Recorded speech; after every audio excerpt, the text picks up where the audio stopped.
Dawn Walker had always dreamed of a lakeside wedding, surrounded by close friends, family, and the calm of autumn trees shedding their golden leaves. Her wedding day felt like something out of a movie. The venue, a charming historic inn by the edge of Crystal Lake in Vermont, was decorated with white roses and flickering lanterns. Everything had gone perfectly. The vows, the music, the first dance under a canopy of fairy lights. Guests described it as one of the most beautiful weddings they had ever attended. Dawn, 27, was radiant in her lace gown, smiling from ear to ear as she said "I do" to Alex Turner, the man she believed was the love of her life. Alex, 32, was well-spoken, calm, and charismatic. A successful software engineer who had moved to town from California, he had quickly become a part of Dawn's circle. They met at a charity fundraiser 2 years prior and were inseparable ever since. Friends had occasionally noted how private Alex was, how he avoided talking about his past, but Dawn brushed it off. She believed in trusting the man she was going to marry. For her, the wedding wasn't just a ceremony. It was the beginning of a new life, one she thought would be filled with love, trust, and a family of their own. After the reception, the couple retreated to the Rosewood Inn, a boutique hotel just minutes away from the wedding venue. Their honeymoon suite was elegant and cozy, with a fireplace, champagne on ice, and rose petals scattered across the bed.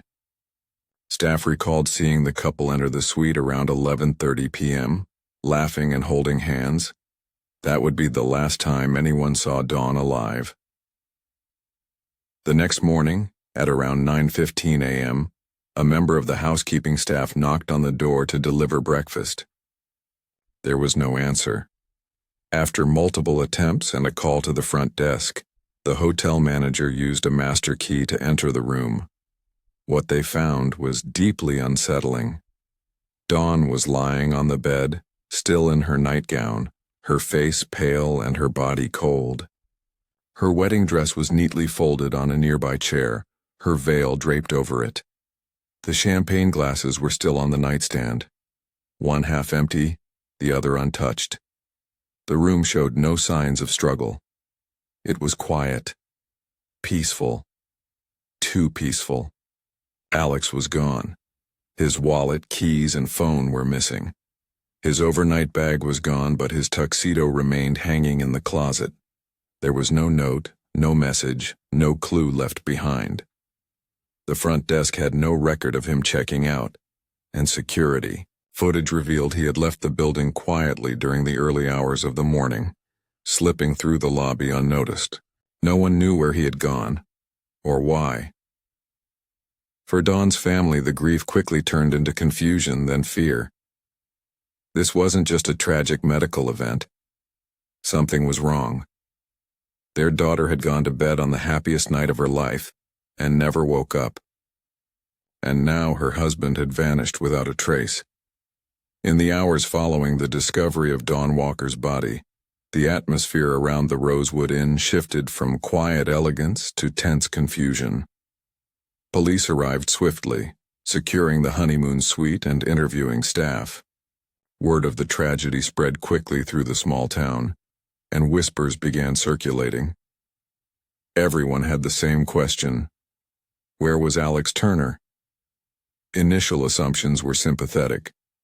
Perhaps Alex had found Dawn unresponsive and panicked. Maybe he was in shock, wandering the nearby woods or trying to contact family. After all, losing a spouse hours after the wedding was unimaginable. But as the hours stretched into the afternoon and there was still no sign of him, sympathy gave way to suspicion. Authorities reviewed the hotel's security footage and found a crucial detail. At exactly 2:17 a.m., a man fitting Alex's description was seen exiting the side door of the inn. He wore a dark hoodie, jeans, and sneakers, not the formal wear from earlier. He carried a small duffel bag and looked composed, not frantic or emotional. There was no urgency in his steps. He didn't look around or hesitate. He walked straight to the parking lot, got into his car, and drove off. That car, a silver sedan registered to Alex, was missing. Police issued a BOLO alert, and the car's license plate was flagged across multiple state databases, but it didn't take long for the situation to get stranger. By midday, authorities discovered that Alex's phone had been powered off just minutes after he left the inn. It hadn't been turned back on since. His credit cards hadn't been used, and no one, friends, co-workers, family, had heard from him. It was as if he had vanished into thin air. Investigators reached out to his employer, a mid-sized tech firm based in Boston. According to them, Alex had submitted time off for a 2-week honeymoon. He was considered reliable, professional, and quiet. He kept to himself but was never late, never caused issues. No red flags. But there was something odd. When police asked for his emergency contact information, the company realized the number he had listed was disconnected. In fact, all the personal details Alex had submitted, his supposed hometown, prior work history, even his references, led nowhere. Friends of the couple were interviewed next. Most described Alex as charming, intelligent, and kind, though many admitted they didn't know much about his past. He didn't talk about family, said he had moved around a lot. A few guests at the wedding remembered him seeming distracted that night, but no one thought much of it at the time. It was Dawn's maid of honor who finally told police something significant. Just a few weeks before the wedding, Dawn had confided that she had a weird feeling about Alex. She never said what it was, only that something didn't feel right, and that he wasn't being fully honest. This small detail took on new weight as the search for Alex intensified. What had he been hiding, and why had he run? What started as a mysterious death was quickly turning into a full-scale manhunt. Dawn's family, already broken with grief, was now faced with the terrifying possibility that her new husband had played a role in her death, and was doing everything possible to stay one step ahead. As the search for Alex Turner widened, investigators began to suspect that the man who had married Dawn Walker might not have been who he claimed to be. The inconsistencies in his personal information were no longer just red flags. They were clear signs of a manufactured identity. Every attempt to verify his past came up empty. The address he had listed on job applications didn't exist. His supposed alma mater had no record of him. Former co-workers and references either couldn't be found or had fake contact information.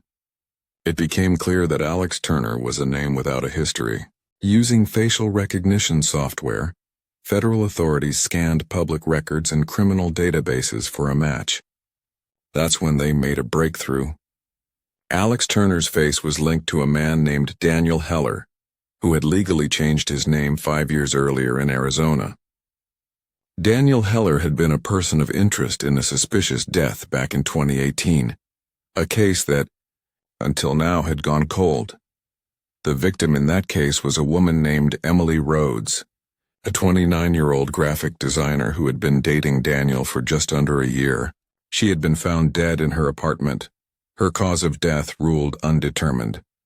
There were no signs of trauma, no forced entry, and no witnesses. Daniel, her boyfriend at the time, claimed he had been out of town on business and there was no evidence tying him to the scene. Investigators in Arizona were suspicious, but they didn't have enough to make an arrest. After the case stalled, Daniel moved away, eventually disappearing completely, until now.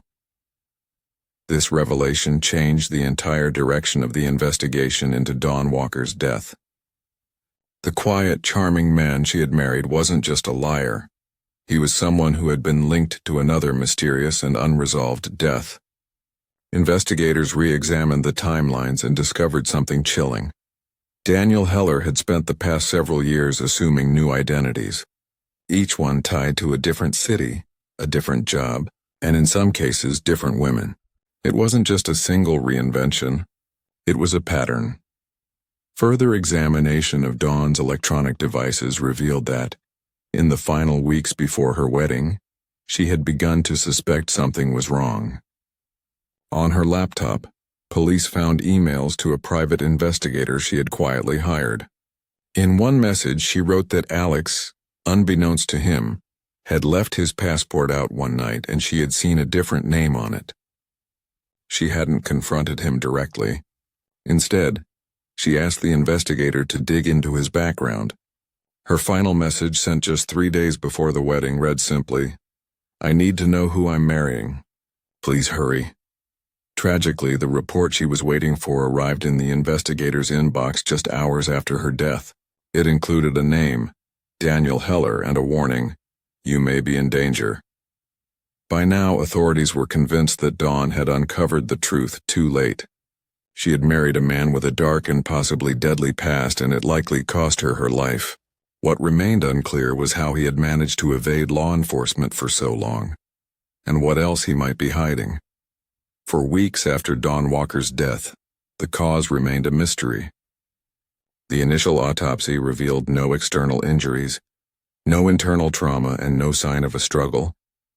There were no drugs or alcohol in her system based on standard testing, and nothing to explain why a healthy 27-year-old would suddenly die in her sleep on her wedding night. As far as anyone could tell, it looked as though Dawn had simply stopped breathing. But detectives knew there had to be more, especially now that Alex Turner had been exposed as Daniel Heller, a man with a shadowy past and a possible connection to a previous suspicious death.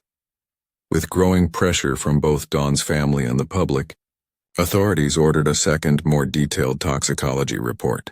They tested for rare substances, poisons, and even obscure plant-based toxins. After nearly a month, the answer finally came in. Hidden deep in the results was a trace amount of a chemical compound called aconitine, a deadly toxin found in the monkshood plant, also known as wolf's bane. Ingesting even a small amount could cause paralysis, heart failure, and death in minutes. It was odorless, tasteless, and notoriously hard to detect. The source of the poison became the next priority. Investigators returned to the crime scene and re-examined the contents of the honeymoon suite. One detail that had seemed unimportant at first now stood out: a half-empty bottle of white wine on the nightstand. When tested, that wine was found to contain aconitine. A single glass beside the bed held even more of the toxin. The second glass, untouched and clean, was assumed to be Alex's. This discovery shifted the case from a mysterious death to a deliberate act of murder.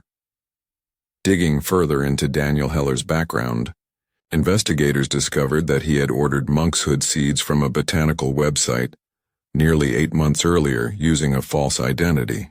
He had them shipped to a P.O. box under the name Aaron Wells, and surveillance confirmed that he had picked up the package himself. It was now evident that the murder had been premeditated. The seeds were likely grown and processed into poison in the months leading up to the wedding. But one question lingered. Why would he go through with the wedding at all if he planned to kill Dawn? Some theorized that he never intended to marry her in the first place, but felt pressured once she started digging into his past. Others believed he used the wedding to create the illusion of a perfect relationship, knowing that her sudden death afterward would appear more tragic than suspicious. Perhaps he thought he could slip away unnoticed as he had once before. The calculated nature of the poisoning, the timing, the delivery, the clean disappearance, showed that this wasn't a crime of passion. It was a carefully executed plan. Every step had been thought through and every loose end except one had been tied up. The only mistake Daniel made was underestimating how closely the case would be examined after his disappearance. Now, with the true cause of death confirmed, the case against him was stronger than ever. But he was gone, and no one knew where he had gone next or what he might be planning. With the confirmation that Dawn Walker had been murdered using a rare, nearly undetectable poison, the case had reached a critical turning point. The once tragic but mysterious death of a newlywed bride had now become a calculated homicide committed by a man living under a stolen identity. Daniel Heller, posing as Alex Turner, was no longer just a missing person of interest. He was a fugitive wanted for murder. Despite this major development, Daniel remained one step ahead. His silver sedan, used to leave the Rosewood Inn the night of Dawn's death, was found abandoned nearly 300 miles away at a remote trailhead in the mountains of New Hampshire. Inside the car, police found a change of clothes, an empty duffel bag, and several burner phone packaging materials, evidence that he had likely discarded his primary phone and prepared new, untraceable ways to communicate. A search of the surrounding forest, led by dogs, drones, and ground teams, yielded no sign of him. It was clear he had used the location as a drop-off point and continued on foot, possibly meeting someone or using a second vehicle. Once again, he had vanished. Back in Vermont, the investigation turned digital. Analysts dug deep into Daniel's online behavior, tracing back years of fake accounts, encrypted messages, and hidden digital footprints. A breakthrough came when authorities gained access to an encrypted cloud storage account tied to one of his alias email addresses. What they uncovered was chilling. Inside the cloud folder were photos, documents, and detailed notes, almost like a journal of his life under false identities. There were driver's licenses with different names, maps of towns across multiple states, and even templates for fake resumes. More disturbingly, investigators found images of multiple women, each stored in separate folders with names and brief descriptions. Dawn's folder was the most detailed. It contained photos of their first dates, screenshots of messages, and what appeared to be observations about her habits and routines. The last entry in her folder was dated the day before the wedding. The other women remained unidentified, but authorities feared they could be future targets, or worse, previous victims whose deaths had never been connected. One image in particular stood out: a handwritten list titled "Exit Strategies," outlining ways to disappear without leaving a trail. It included instructions for faking identity documents, methods to cross borders undetected, and notes on how to leave before emotions get in the way. Daniel wasn't just running, he had been preparing to do so for years. Despite these dark revelations, the case against him remained limited by one major factor: his complete disappearance. There were no confirmed sightings, no new digital activity, and no fresh leads. His face was now on wanted posters and news broadcasts nationwide. International alerts had been issued. His name, or rather the names he had used, were flagged in global databases. Still nothing surfaced. Over time, tips began trickling in. A man resembling Daniel was reportedly seen at a gas station in Ontario. Another sighting was called in from a train station in Prague. None could be confirmed. He was a ghost with a head start and a dangerous ability to reinvent himself. For the investigators, the chase was no longer just about justice for Dawn. It was about stopping a man capable of calculated, emotionless murder from ever doing it again. Dawn Walker's family tried to carry on in the aftermath of unimaginable tragedy.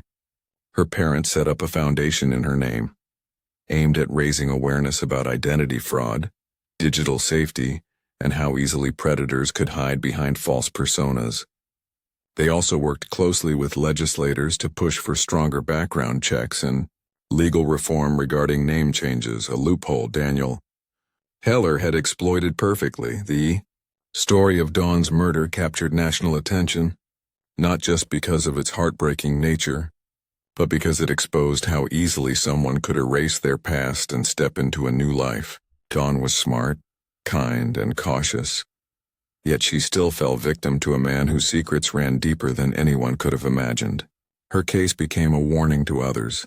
Sometimes evil doesn't look like a monster. Sometimes it looks like love. To this day, Daniel Heller remains at large. Some believe he is still in North America, hiding in plain sight. Others think he fled overseas using a stolen identity and began his life anew, possibly already ingratiating himself into another community, maybe even into another relationship. The FBI continues to pursue leads, but his trail has grown cold. There are still unanswered questions. Did he ever truly care for Dawn? Was her murder planned from the beginning? Or was it a last-minute decision to protect his lies? No one may ever know. What is known is this: Dawn Walker went to bed on the happiest night of her life and never woke up. Her killer slipped out under the cover of darkness, leaving no trace but a glass of poisoned wine and a trail of carefully constructed lies. The search for him continues, not just for justice but to ensure no one else becomes the next name in a folder on his encrypted drive.